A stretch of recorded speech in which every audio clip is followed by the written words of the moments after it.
Hello. Oh.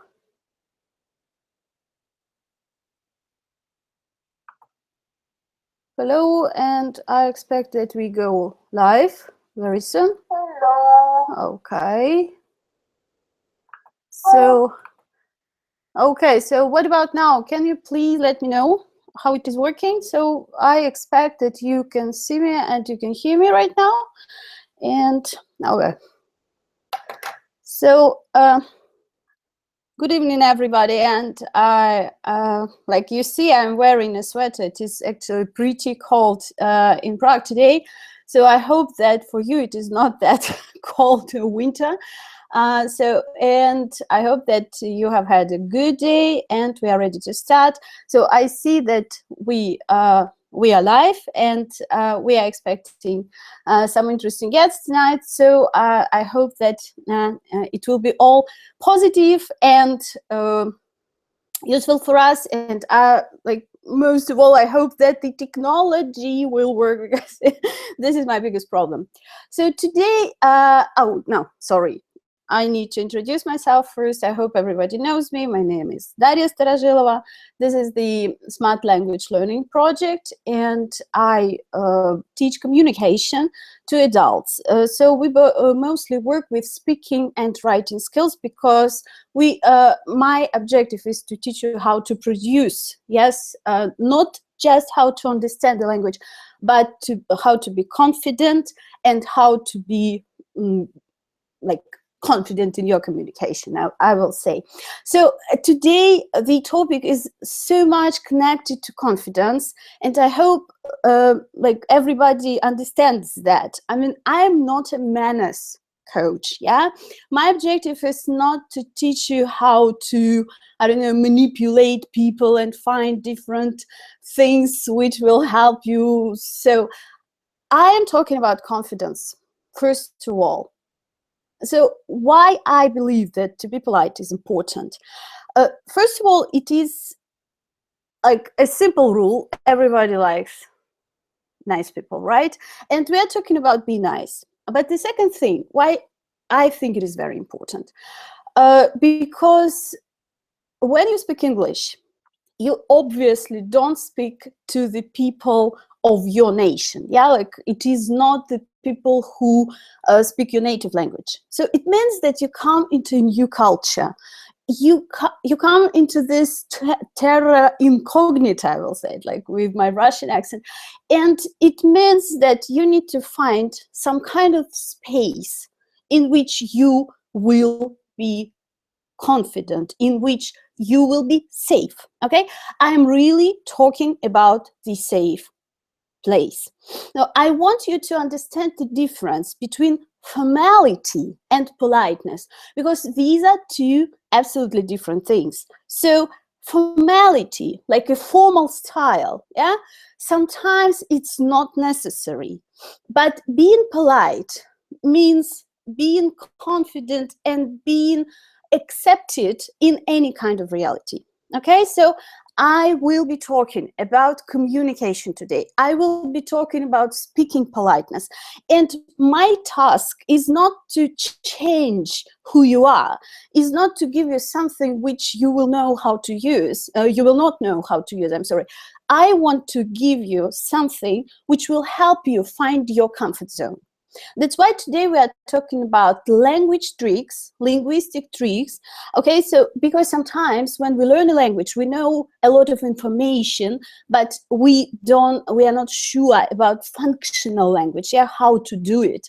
So how to be accepted, how to follow the common standard, which will be like received well in any kind of communication. Okay, so this is what we are talking about right now. So my task right now is to start showing you the presentation and not to break anything down. So give me just 1 sec, and I hope that it will start and you will see my presentation right now. So yeah, okay, so I hope that it's all running well. Okay, and So we are talking about politeness. Why it is sometimes a tricky topic for English learners. I want you to think about your native language. I want you to think about the linguistic background you come from. So it's very possible, very much possible, that you have two different forms of you, as we, for example, have in Russian language. Yeah, we have ты and вы.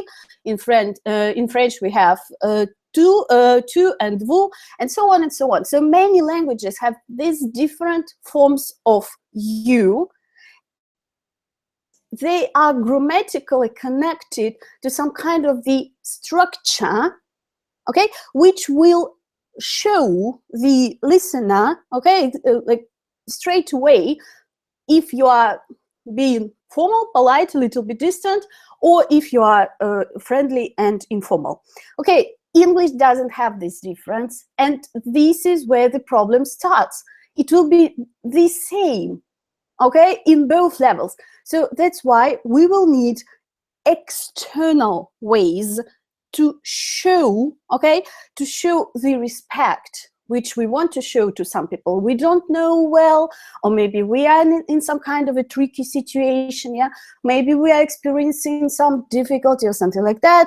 So for that, we need to know, okay, some special tricks, because grammar is not helping us here. So in other languages, well, maybe it's tricky to learn that grammar, but once you know it, you will be sure that you are appropriate because you use the correct structure. So we will talk about functional language a little bit. We will talk about set expressions, and then I will also show you a couple of grammar tricks, how you can use grammar changes like to sound more polite. Okay, so again, I am not teaching you how to sound formal. I don't want you to sound cold or distant or something. No, it is both like it can be used in any kind of context, but it will still be nice. Okay, so first of all, the nice thing. Okay, so let's start with this trick, which is sometimes confusing. So we have these 3 types of sorry. Now, actually, we have 4 of them, but we will start with these 3 ones. Okay, so we can say excuse me, we can say pardon, and we can say I'm sorry. And in some languages, they will be translated the same. So this is the first thing which you need to remember, because you will be using these 3 words in 3 different types of contexts. So excuse me is used to start a conversation. Excuse me is used to attract someone's attention if the person is not looking at you, or if the person I don't know, is not going to talk to you, if you want to stop a stranger in the street. And also you use it if you want to pass like to go past somebody. Okay, so if you are walking through the crowd, or if you, like, somebody is on your way and you want to go through, okay, so you just say excuse me. Pardon will be used to ask the person to repeat. Okay, so you didn't hear something, or you didn't understand. It happens, it's no problem. You can just ask again. Sometimes we are in such terrible situations, and we don't understand, not because your English is terrible, but we just because the situation is tricky. I will never forget this conversation I had with one of my friends in the London street, next to the riding bus, you know, and it was really messy. I couldn't literally hear him. So that's why you just ask to repeat. Yeah, so you say pardon. And you use I am sorry as a strong phrase to apologize for something. So if you have to refuse, yeah, like if you don't want to, I don't know, to agree to this offer or something like that, so you need a reason to say so, I'm sorry. So you apologize through that. Okay. So in this case, excuse me, to attract attention, pardon, to ask to repeat, and I'm sorry, to apologize. Sometimes you can hear that people say sorry to ask to repeat too, but it's not I am sorry, it's just sorry. but you often hear pardon, okay? Pardon, okay? Pronounce it correctly, not pardon, pardon, okay? So let's practice a little bit. So what would you say in this situation? I will give you a couple of seconds to think it through, okay? And then I will show you the correct answer. So if you have touched a person in the crowd, what will you say? So you have touched a person. So you are apologizing. In this case, you will say, I'm sorry. Okay, so because you have something to apologize for. Okay, the second situation, if you are addressing an assistant in the shop, you want to talk to an assistant who's probably not looking at you. What kind of situation is that? What will you use? Okay, so you will use excuse me. Okay. And the third type of situation, so you didn't catch what your client said. By the way, you can use this phrase to, yeah, you can say, I didn't catch that. I didn't quite catch that. And you will use pardon to ask to repeat. Okay? And so please remember that.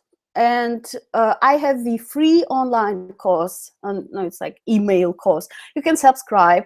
And I have described this type of communication patterns in 9 different lessons. So you're welcome to subscribe. I can give you the link. And please remember that not to mix them up, because it is sometimes like it looks funny when people mix them up. Okay. So what social formulas you need to know, like 100% be sure to make sure that your communication is effective and you don't sound rude. Okay, so you probably know these levels. Yeah, so I like this slide very much. So these are called 10 levels of politeness. And you see how many different social formulas we can use in the same sentence. So it is a little bit kind of a joke, but what I would like to drive your attention to here.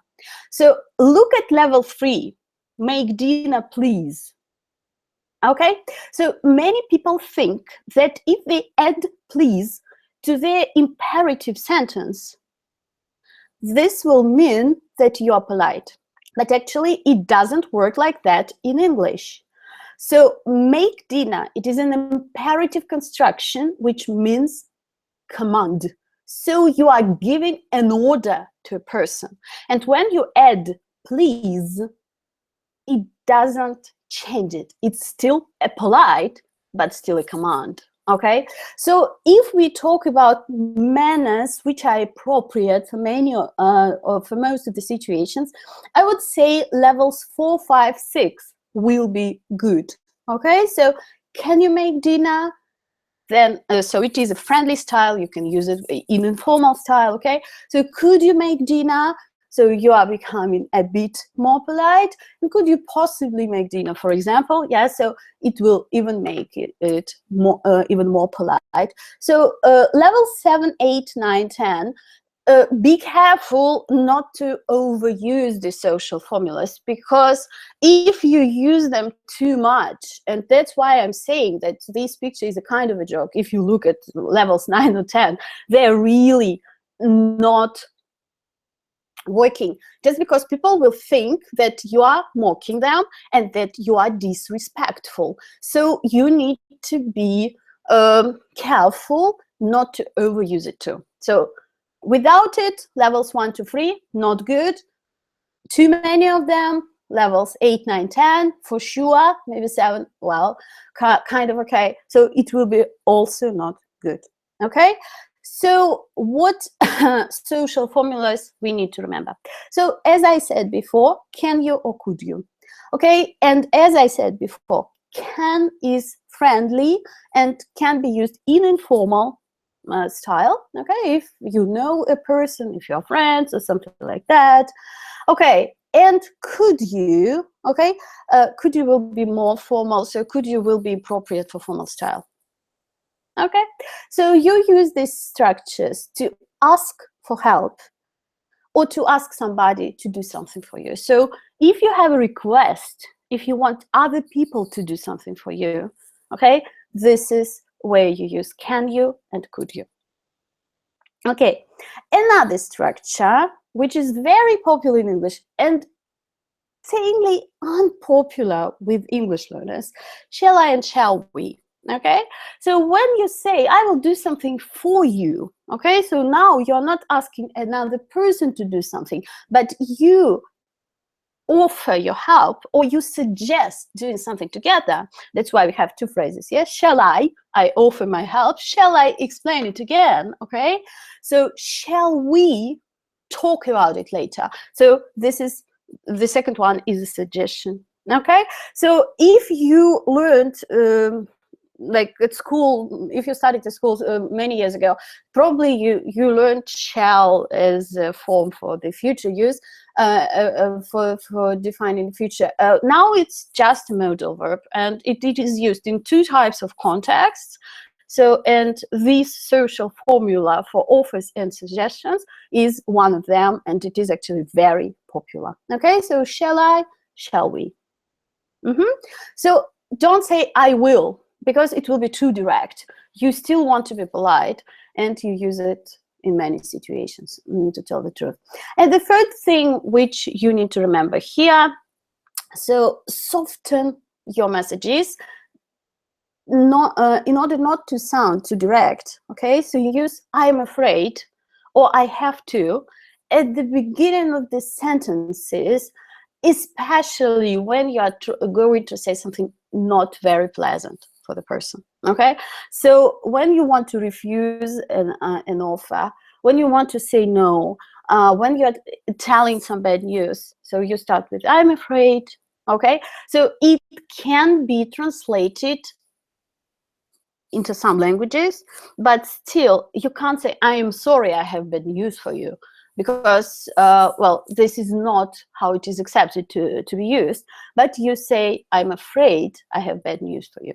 Okay, so this will be a standard. Okay, so these three types of structures, can you, could you, shall I, shall we, I'm afraid, and I have to.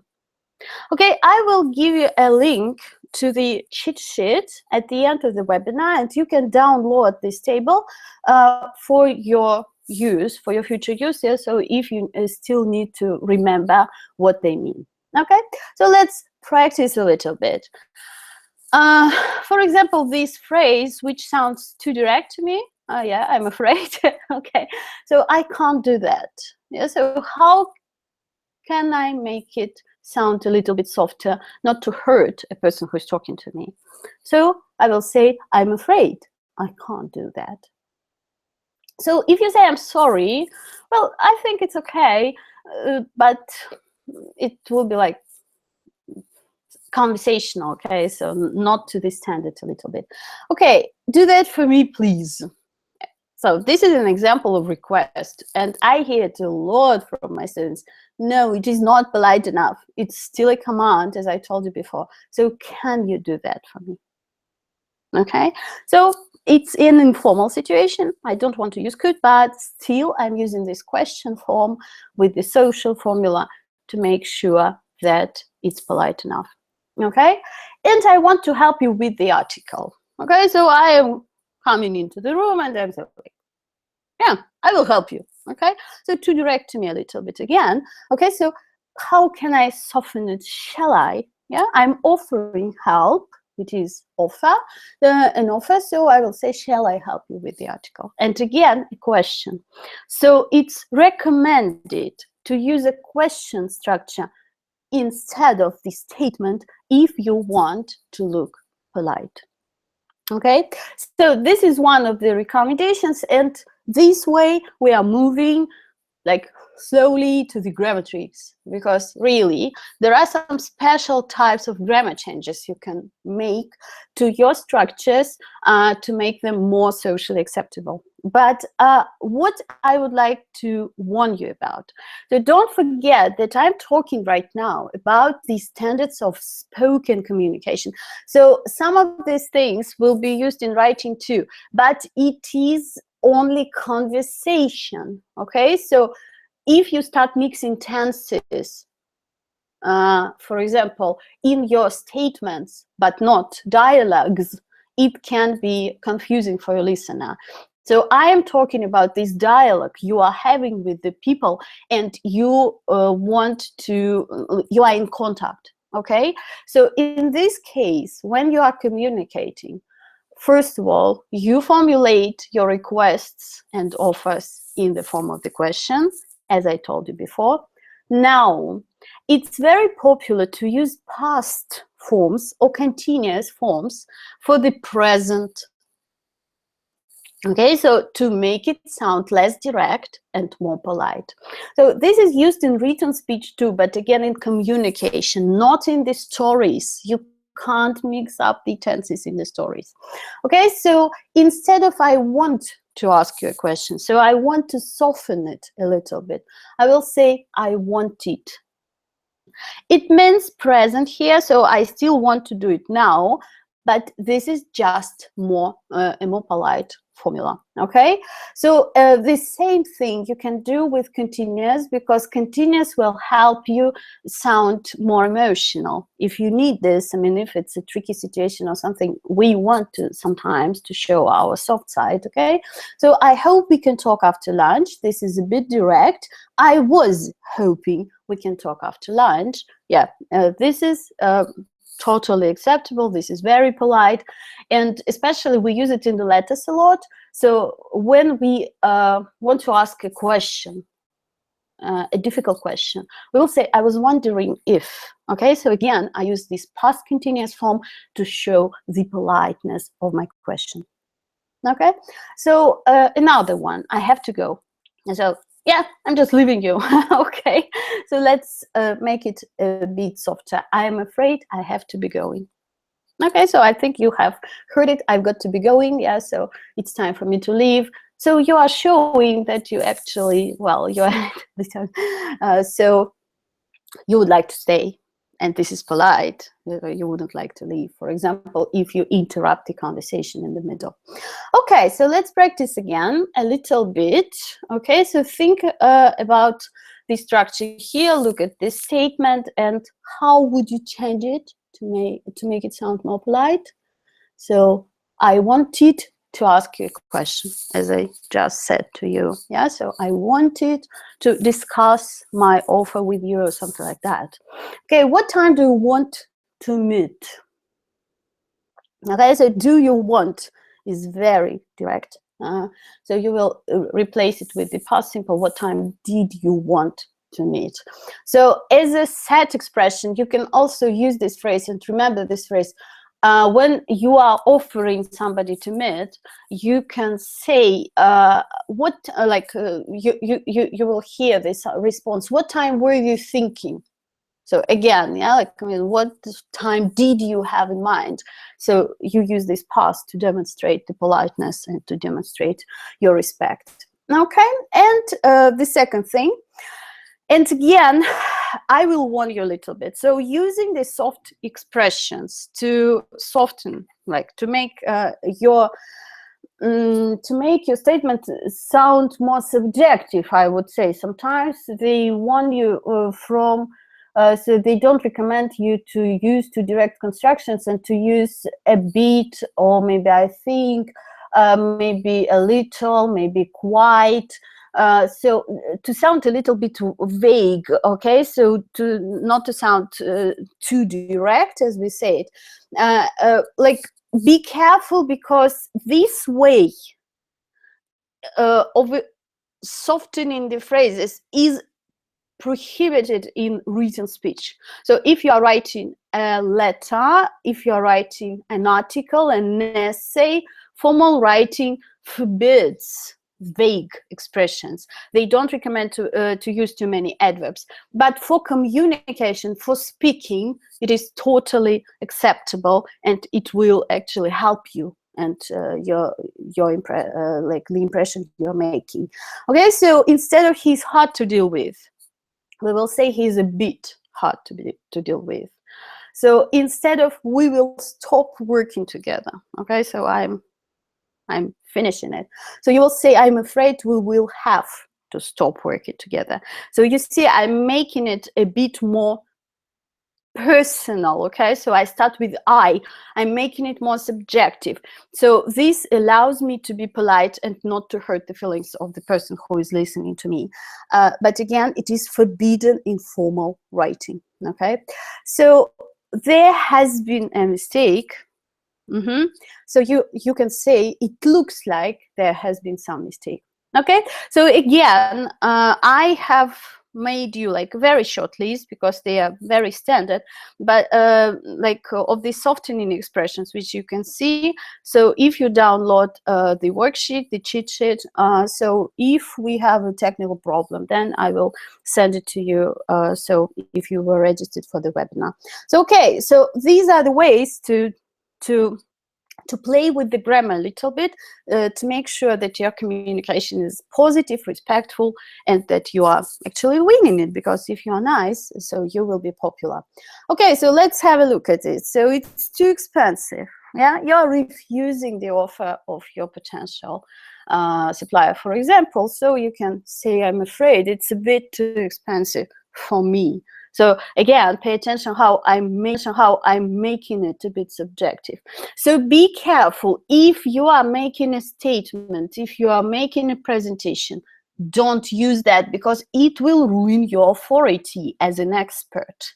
Again, you can only use it in the dialogue. Okay, so that's not right. Okay, I disagree. Okay, so don't disagree so rudely. Okay, that doesn't seem right to me. Okay, so this looks like and seems, they are universal verbs which we use a lot for making our statements more polite. Okay, so in this case, this is what we discussed, and I will repeat it for you. So secret one, this difference of social phrases like excuse me, pardon, I'm sorry. Okay, so secret two, use your structures. Know the structures which are used for every type of function. So can you, could you for requests, shall I, shall we for suggestions, and I'm afraid to start a sentence if you are saying about something not very positive. So grammatically, you use past or continuous forms of the verbs in questions and requests, and you use softening expressions to make your statements more subjective. Okay, okay, so the last thing which I have to tell you before we start answering the questions, so I'm actually very happy because like our communication course starts next week, and yes, we still have one place left, and so, well, I'm not even sure if we still have it, but I'm very happy to advertise it, because this is exactly the course which I made for these purposes. So if you need the information about how to communicate confidently, if you need to increase your confidence in communication, conversation, so I'm teaching an online group, which is quite a nice place to be, because it's usually 6 people. So we have some limited time off, and we have the like some certain number of classes where we learn communication techniques, where we practice them, so where we expand our vocabulary, and of course I comment on the accuracy. So I help with the advice how you could improve your speaking skills further. Okay, so if you have interest in this, so I hope that this place is still available, and so please contact me, and I will be very happy to see you if you join me. Okay, so our next webinar will be about listening secrets. It will happen in February. So again, we will be talking about the comfort zone, finding the comfort zone in communication. So listening also causes a lot of trouble, so I hope I will be of help with that. Okay, so this is all for me, and I will stop the presentation right now, and I will actually send you the link. I'm sorry, but I still hate technology. Okay, so this is the link, and you could try it okay, I will try to So I hope that the download will be available if you follow this link. Okay, so this is everything I have to say to you today. So I am expecting some questions. So if you have some questions, please ask me. So something about social formula, something about using grammar for sounding more polite, so something about the online group or the topic of the webinar. Okay, so do we have any questions?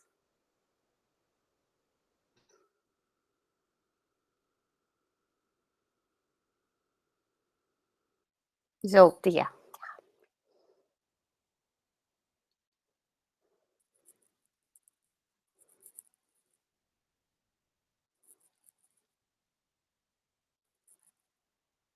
Okay, so just in case if we have the problem with connection, or I don't know, so please find me on my website, stordar.com. So also the Facebook page, Smart Language Learning, and also the Twitter account, I believe, Stordar. Okay, so and if you have any questions, of course, you can contact me any moment. So send me an email, contact me through their website. So I hope I have helped you with your communication skills today. So, and I will be very happy to see you at the next webinar in February. Okay, so good luck, and I hope that this winter is not too cold for you. Bye.